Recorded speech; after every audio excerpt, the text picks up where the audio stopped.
Di zaman digital, dunia dengan mudah dibuka lebar di hadapan kita hanya dengan sentuhan jari.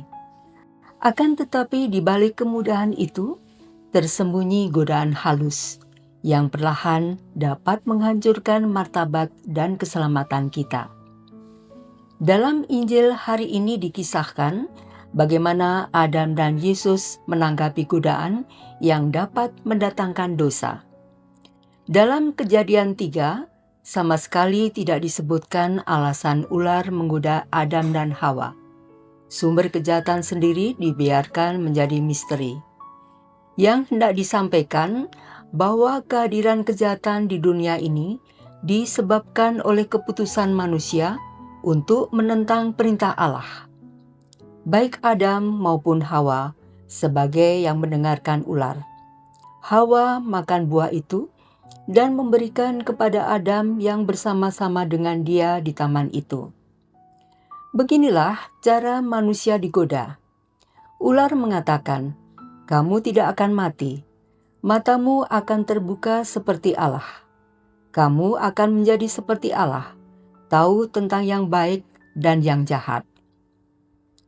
Dari ayat 4-5. Benar bahwa ketika makan, Adam dan Hawa tidak mati, namun mereka dikuasai oleh kematian. Mata mereka memang tidak terbuka, tetapi tidak seperti yang mereka harapkan. Akhirnya mereka seperti Allah, tahu tentang yang baik dan yang jahat, namun tidak seperti yang mereka sangka. Untuk menentukan apa yang baik dan yang jahat, perlu dijelaskan arti lambang dari pengetahuan yang baik dan yang jahat. Di dalam Ulangan bab 1 ayat 39 dan Yesaya bab 7 ayat 15-16, ungkapan yang baik dan yang jahat mengacu pada suatu bentuk pengetahuan yang tidak dimiliki oleh anak kecil. Dalam 1 Raja bab 3 ayat 9 dan 2 Samuel bab 14 ayat 17, ungkapan yang baik dan yang jahat digunakan dalam konteks membuat keputusan-keputusan yang bijaksana oleh seorang raja kepada rakyatnya. Dapat dikatakan bahwa mengetahui yang baik dan yang jahat mengandaikan suatu pengetahuan yang dituntut untuk dapat mengambil keputusan-keputusan dewasa atas tanggung jawab sendiri. Manusia tidak dapat memulihkan kesalahan dan rasa malunya sendiri, dan tidak bisa memperbaiki hubungannya dengan Yahweh. Hanya Yahweh sendirilah yang dapat menghapus rasa malu dan rasa bersalah. Secara simbolis, hal ini disebutkan pada Kejadian bab 3 ayat 21, ketika Yahweh membuat pakaian untuk mereka. Dosa dan maut. Menurut Paulus di dalam Roma bab 5 ayat 12-19 adalah personifikasi dari kekuatan-kekuatan gelap.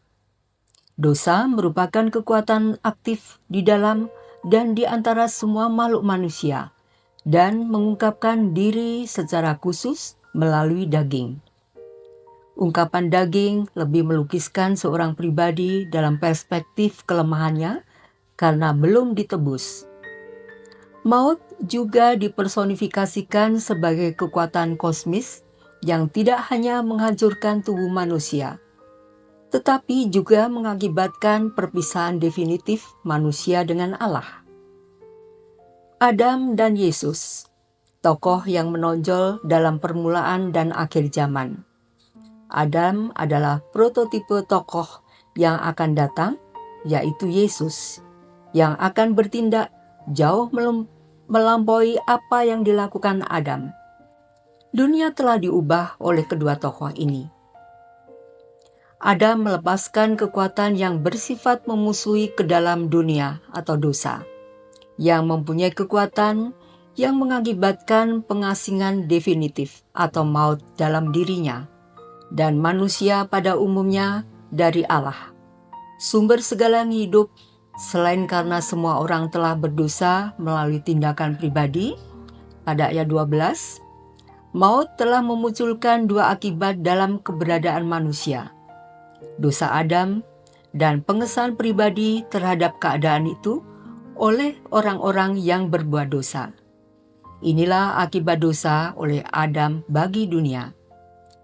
Sebaliknya, akibat keberadaan Yesus sama sekali berbeda.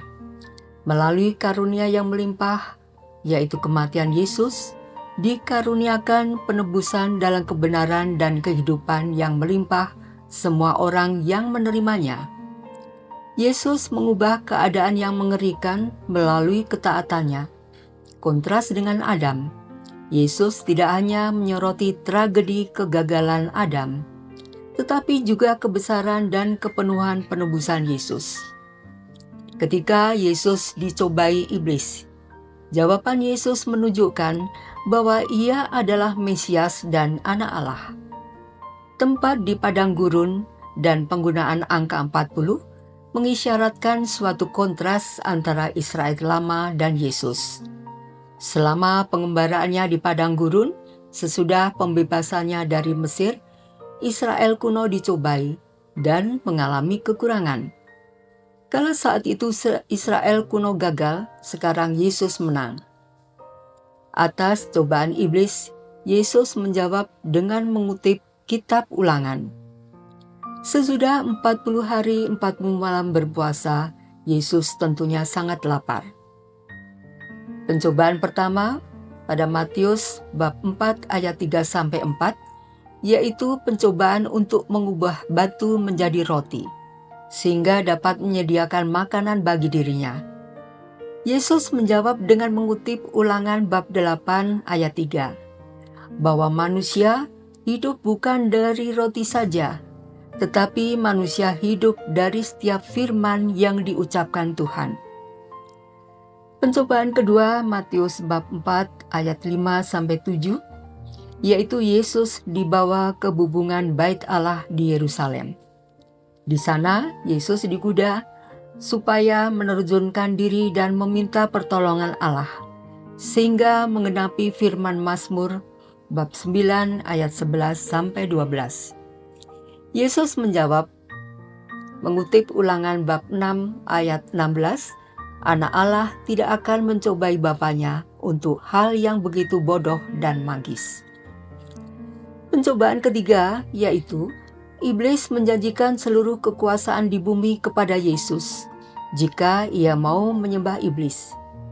Jawaban Yesus diambil dari Ulangan bab 6 ayat 13. Anak Allah hanya menyembah Bapanya yang di surga.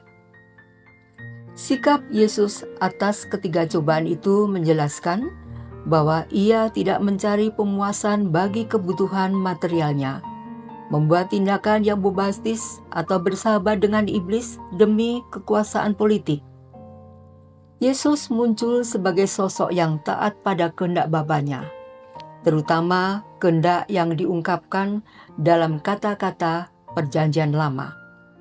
Sikapnya yang demikian merupakan teladan bagi orang Kristen yang mungkin juga dicobai untuk hanya memperhatikan barang-barang material, untuk menantang Allah atau mencari pengaruh dan kekuasaan tanpa memperhatikan keadilan dan moralitas.